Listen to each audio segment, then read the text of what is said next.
Pronto. Então, bom dia a todos mais uma vez, não é? Especialmente para a Águida.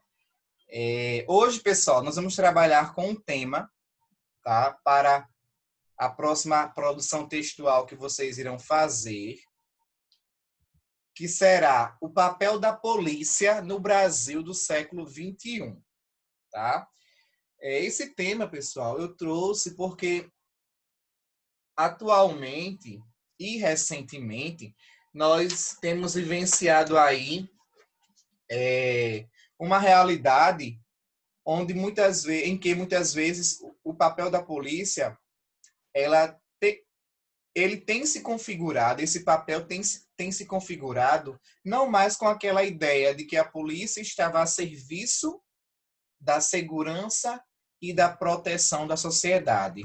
Mas sim, a gente tem visto aí casos de situações onde a polícia tem agido de forma opressora, de forma massacrante, né? Então, eu achei pertinente a gente discutir essa temática para que a gente possa compreender melhor quais são as causas, as consequências desse papel exercido por quem deveria ser sinônimo de proteção e segurança para a sociedade, tá? No Brasil do século XXI.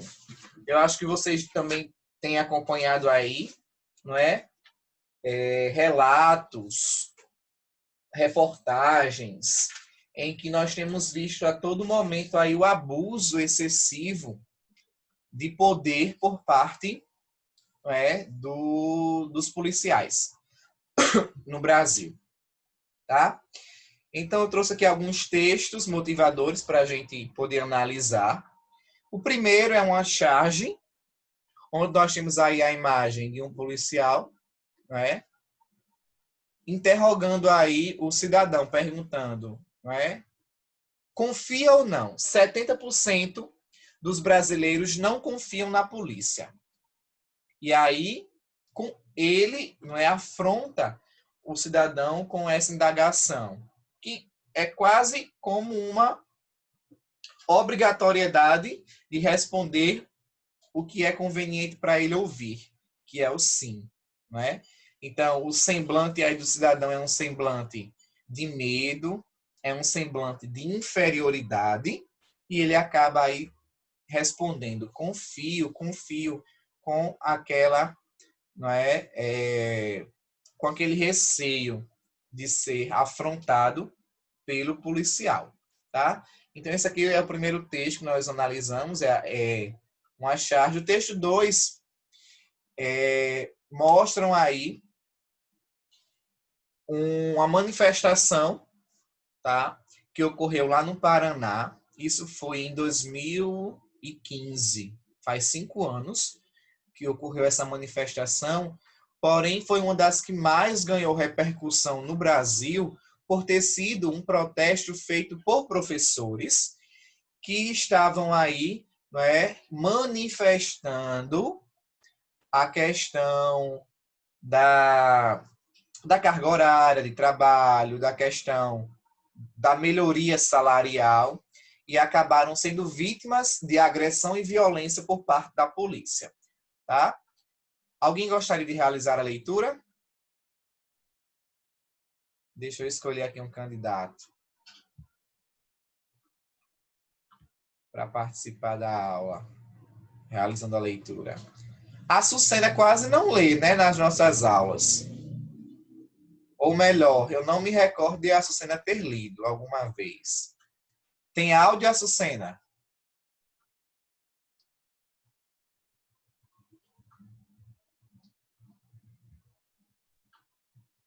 Açucena?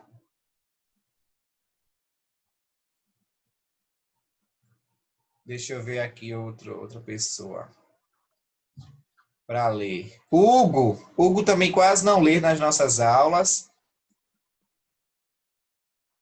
Hugo tem microfone, Hugo? Ítalo? Tá com microfone, Ítalo?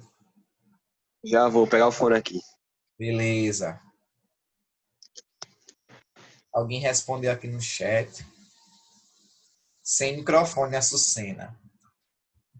Providencie, Açucena, o microfone para a gente ouvir tua voz. É para esse texto, Júnior? É, o texto 2. Tá.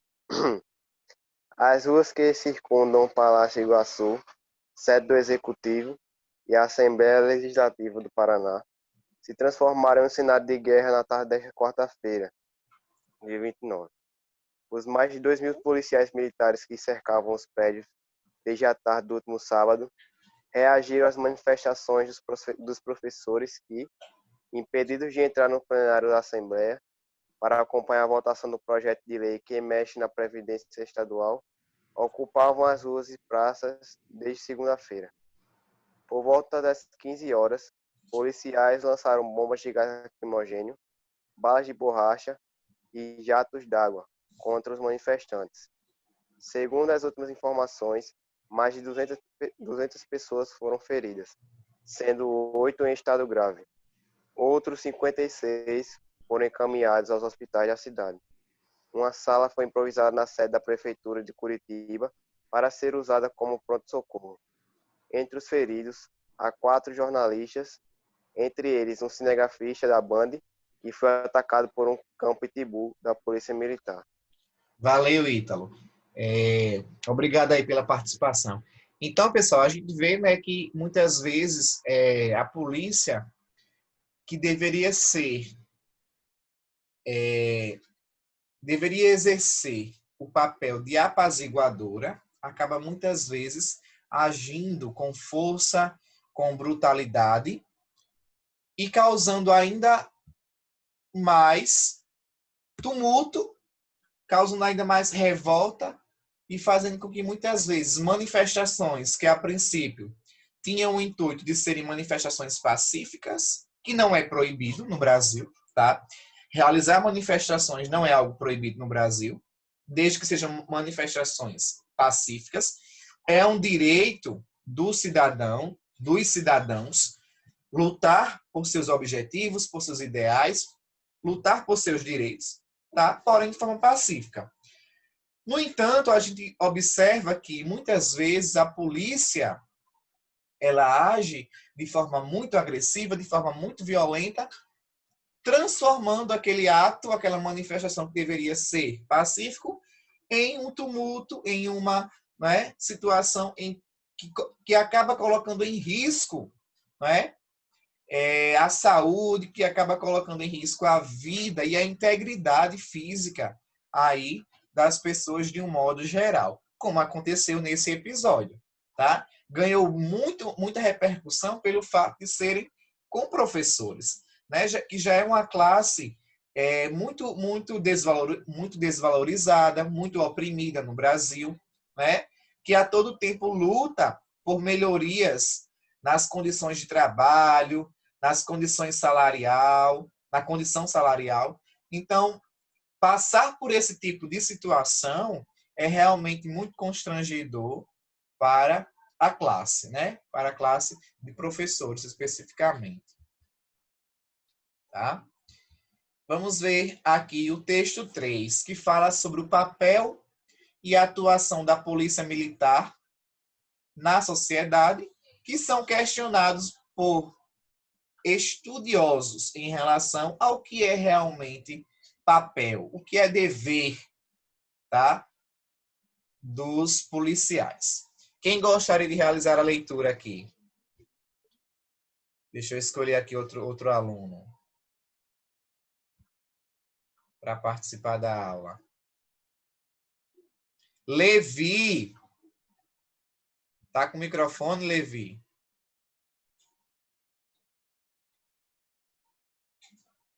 Levi gostava de ler nas aulas presenciais, mas nas aulas remotas não está participando mais.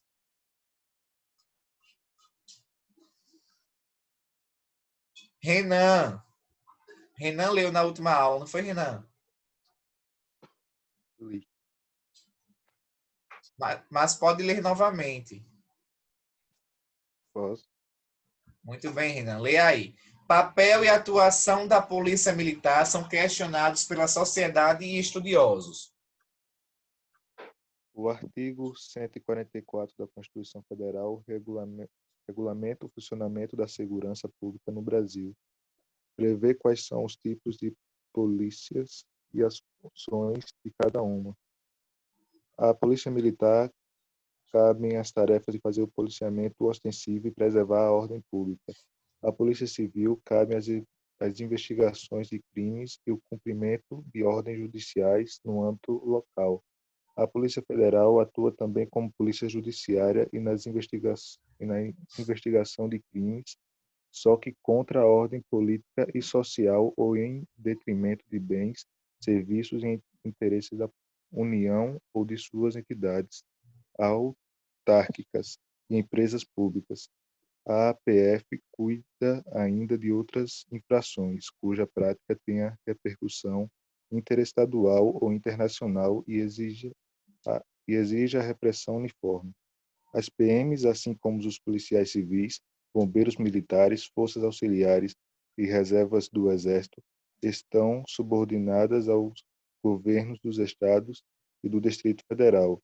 Isso levou ao desenvolvimento de 27 realidades distintas para a corporação no Anuário Brasileiro de Segurança Pública, editado pelo Fórum Brasileiro de Segurança Pública, com apoio da Open Society Foundations. Uma das dificuldades enfrentadas pela Polícia Militar está ligada justamente ao fato de ser militar.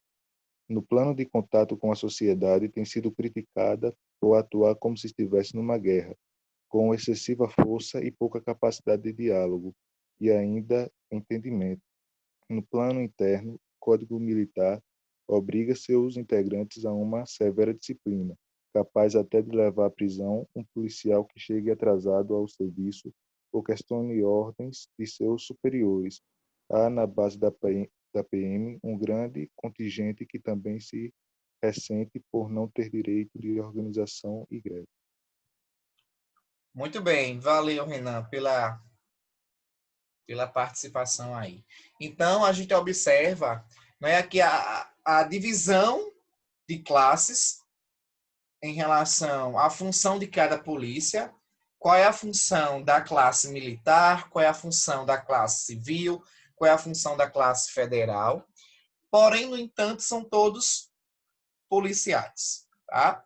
Todos têm aí o papel de manter a ordem, de manter, né, a segurança, de manter a integridade da sociedade como um todo. Porém, pessoal, a gente sabe que não é isso que tem acontecido muito nos dias atuais, né? Eu acho que vocês devem ter acompanhado situações em que os policiais acabam agindo com abuso excessivo do poder, né? E causando até mortes, né? Como foi aquele caso que nós acompanhamos, né? Nos Estados Unidos, onde o cidadão já rendido acabou sendo o quê? Maltratado, acabou sendo, não é, violentado pelo policial. E a gente sabe que por trás disso existem vários contextos, como a questão do preconceito racial, como a questão, né, do padrão que já se estipulou para o bandido, para o marginal, que muitas vezes, não é aquele padrão de pessoas o quê? Negras, pobres, né? Então, por trás dessa opressão, nós temos essa realidade aí do próprio preconceito que é instaurado na sociedade, tá? Aqui no texto 3, aliás, no texto 4, eu tenho aqui 10 exemplos de abuso de autoridade, de forma bem lúdica, de forma bem interativa. 10 exemplos que configuram aqui como sendo abuso de autoridade por policiais, não só por policiais, né, mas também como profissionais da área jurídica, né, mas que nesse contexto mais jurídico aí configuram aí sendo abuso de autoridade. Quem gostaria de ler Vou escolher aqui outro aluno para participar. Deixa eu ver aqui. Levi, tá com áudio, Levi? Noemi está com áudio.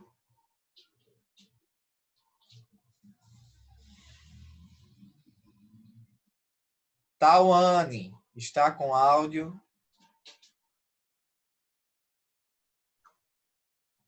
Vamos providenciar, Noemi e Ellen, um fone com microfone, não é? Ruth.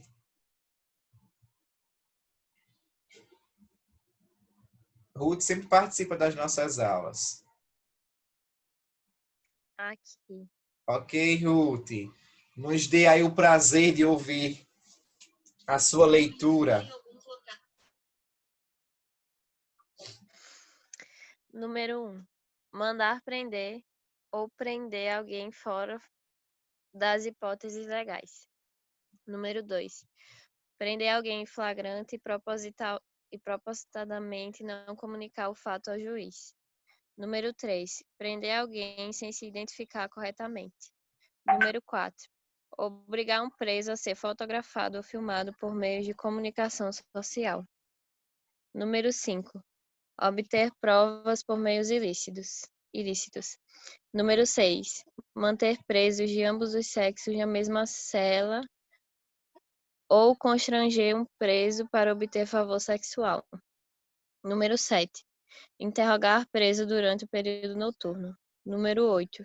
Impedir que ele consulte seu advogado. Número 9. Executar mandado de busca e apreensão de prisão além do definido na ordem judicial. Número 10. Grampear telefone ou comunicação eletrônica sem autorização judicial. Muito bem. São alguns dos exemplos, né, que nós aqui observamos que, se porventura vierem a acontecer, nós temos aí a configuração de um abuso de autoridade, não é? Como repertório para a redação, pessoal, tá? Eu trouxe, obrigado, viu, Ruth, pela leitura, pela participação. Ok, Levi. Eu trouxe o filme Tropa de Elite, tá? Que é um filme que tomou uma proporção, né, muito grande, muito extrema. Um filme brasileiro, mas porém que ganhou aí uma repercussão mundial. Já foi aí para, acho que a sua segunda ou foi a terceira. Agora eu não me recordo se tem o 2, eu sei que tem. Acho que vocês podem dizer melhor do que eu. Chegou a ter o 3? Não, né? Foi só até o 2. O filme Tropa de Elite. Me confirmem aí, por gentileza. Se eu não me engano, eu acho que eu não cheguei a assistir, mas eu acho que eu vi alguma coisa em relação ao 3. Eu não sei se seria a possibilidade de lançarem o 3. Mas o 2 eu sei que tem, né? O Tropa de Elite 2. Então, pessoal, como repertório para a redação, você poderia, ou você pode usar dentro deste tema, ou dentro de outros temas, tá? O filme Tropa de Elite como repertório, como, por exemplo, filmes que falam sobre violência urbana, violência policial, segurança pública, corrupção, ética, tráfico de drogas e armas, criminalidade, tortura, pobreza, racismo, desigualdade social, tá? Já que o filme, não é, ele aborda aí todas essas temáticas, abrange aí todas essas temáticas, né? Então, o longa narra a guerra entre os policiais do BOP, que é o Batalhão de Operações Policiais Especiais, e os traficantes do Rio de Janeiro. O líder do grupo, que é o Capitão Nascimento, quer deixar a corporação e, para isso, ele tem que treinar 2 recrutas para poder substituí-lo. Esses recrutas novatos se destacam por sua honestidade, mas acabam se desiludindo pela corrupção pela corrupção praticada por colegas de trabalho. Tá? Eu trouxe até aqui um trecho do trailer para a gente poder relembrar o que aborda aqui o filme Tropa de Elite.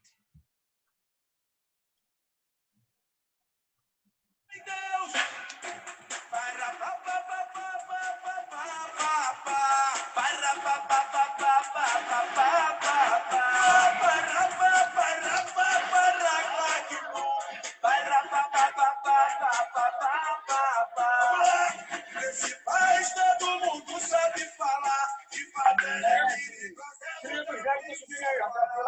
Pode deixar subir carregador, irmão.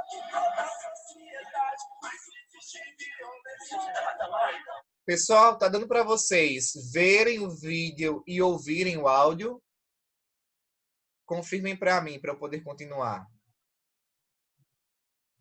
Tá dando para vocês verem? Beleza. Ok, vou continuar aqui.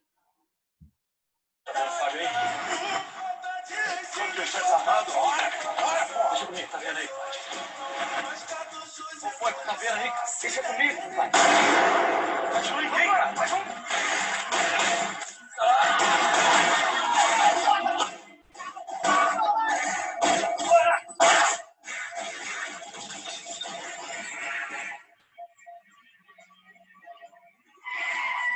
Não vai subir ninguém! Não vai subir ninguém! Avisei que vai dar merda isso. O que eu ouço nas entrevistas da ONG é justamente isso. Primeiro eles atiram para depois saber quem é bandido e quem não é.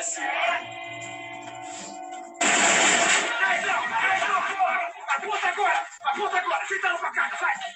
Ué, esse aqui já quer? Não! Leva pra delegacia. Leva pra delegacia com a cara. Calma, capitão. Vambora! Eu sou a time vagabundo.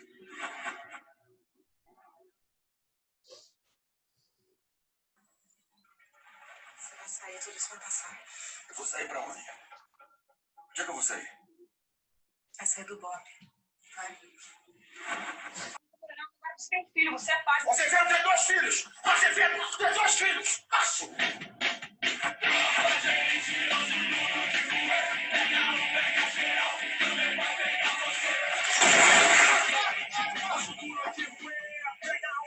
Você não tá entendendo. Eu fui ameaçada. Você é um filho da puta de um mentiroso. É isso que você é.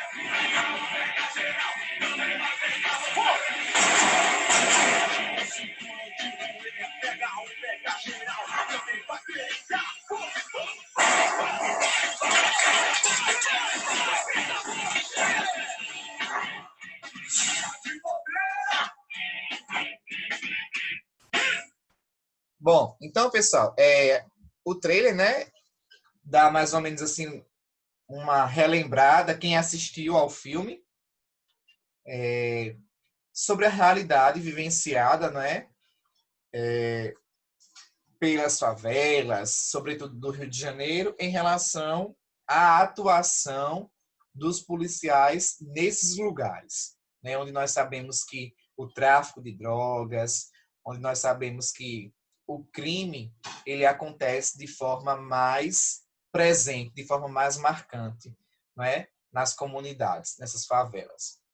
Então, eu trouxe aqui um modelo de redação onde o candidato ele usa como repertório sociocultural o filme Tropa de Elite. Tá? Então, ele diz aqui, ó, na introdução, o filme Tropa de Elite, do diretor brasileiro José Padilha, retrata a corrupção e o despreparo da polícia militar no Brasil.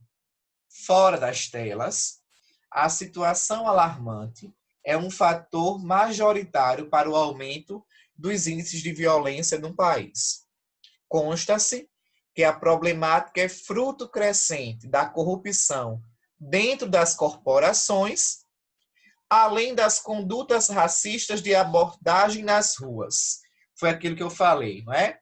O estereótipo que se criou em relação à figura do bandido, que é associada muitas vezes ao negro, não é? Então, como tese, nós temos aqui a crescente corrupção dentro das próprias corporações da polícia e as abordagens racistas que são feitas pelos próprios policiais nas ruas. Né? Então, continuando, desenvolvimento 1.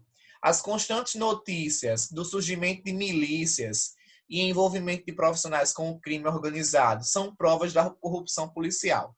Logo, a má índole dos defensores públicos os levam a formarem organizações criminosas que controlam atividades lucrativas e ilegais, como exemplificado no filme supracitado, que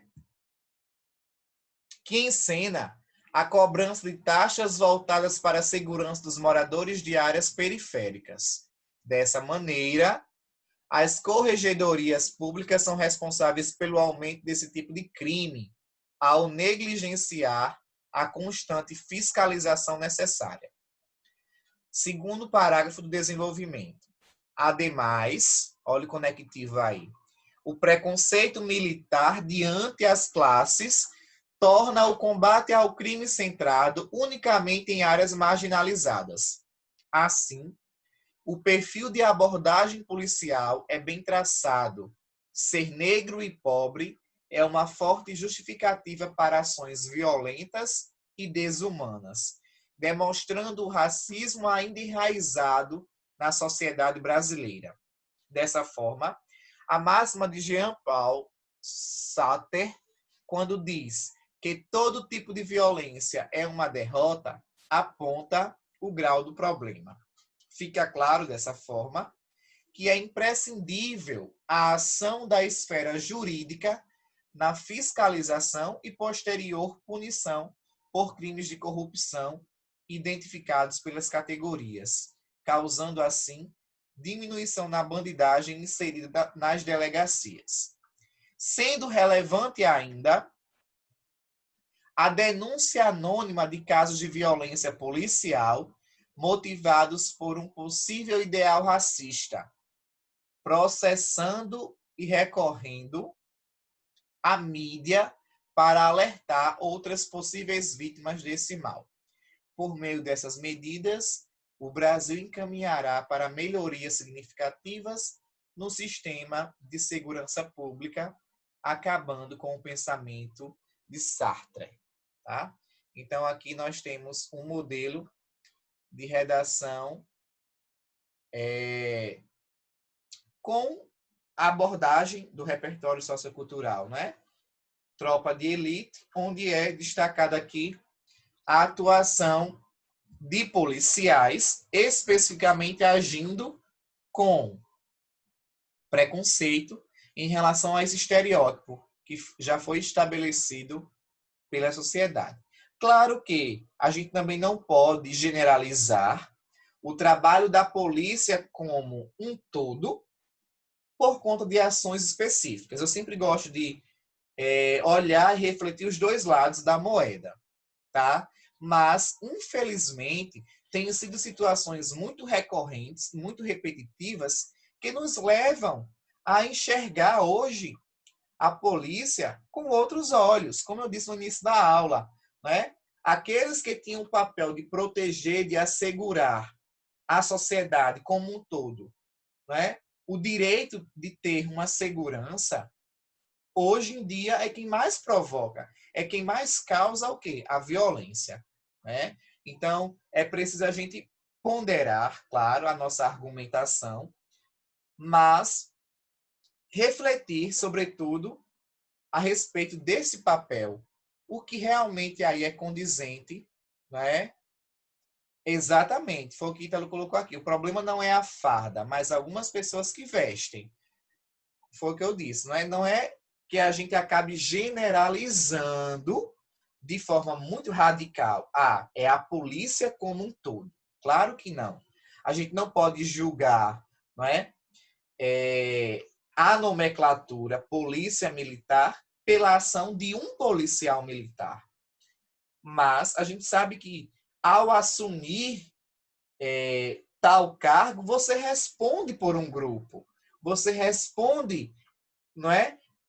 Pelo aquele setor que você representa. É como, por exemplo, eu, enquanto professor do Máximo Bananeiras, a minha atitude de forma individual não quer dizer que muitas vezes, se eu agir de uma forma preconceituosa, se eu, enquanto professor da escola, agir de uma forma abusiva, mostrando abuso de poder em relação aos meus alunos, que todos os professores do MASP são ou agiram ou agirão da mesma forma que eu. Mas, de certa forma, a repercussão acaba caindo sobre quem? Sobre a escola, como um modo geral. Estão entendendo, pessoal?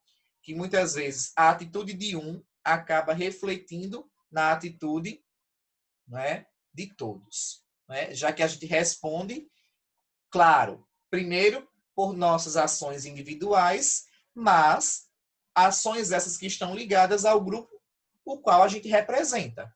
Tá? Então, o que é que a gente tem observado? Ações e atitudes individuais de policiais que acabam aí, muitas vezes, generalizando a ação de todos. Tá? Deu para entender direitinho a proposta do tema da redação? Alguma dúvida? Algum questionamento? Alguma colocação? Falem agora ou calem-se até a próxima aula. Muito pertinente a colocação de Ítalo, fechou com chave de ouro aquilo que eu queria deixar claro, né? Que a gente também não pode olhar para todos com esse mesmo olhar, de que causam massacre, de que causam violência, a partir desse preconceito instaurado na sociedade. Lembrando que amanhã nós temos uma atividade de verificação da aprendizagem, tá? Para compor a nota de vocês do segundo bimestre. Não esqueçam de realizar no controle acadêmico, tá certo? Eu vou disponibilizar esses slides lá no grupo do WhatsApp e vocês têm até de hoje a 15 dias para enviar esta redação. Aos que enviaram a redação passada, assim que eu corrigir, eu já envio para vocês com as notas. Ok? Certinho? Não que Águida. A Águida colocou aqui não. Não entendi o não.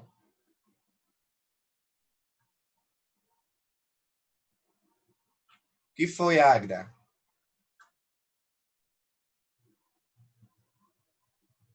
Alguma dúvida? Tá certo. Foi sem querer. Então, pessoal, vou encerrar a aula, tá bom?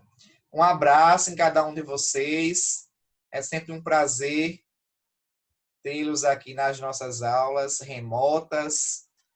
Continuem se cuidando, estudando em casa, tá bom?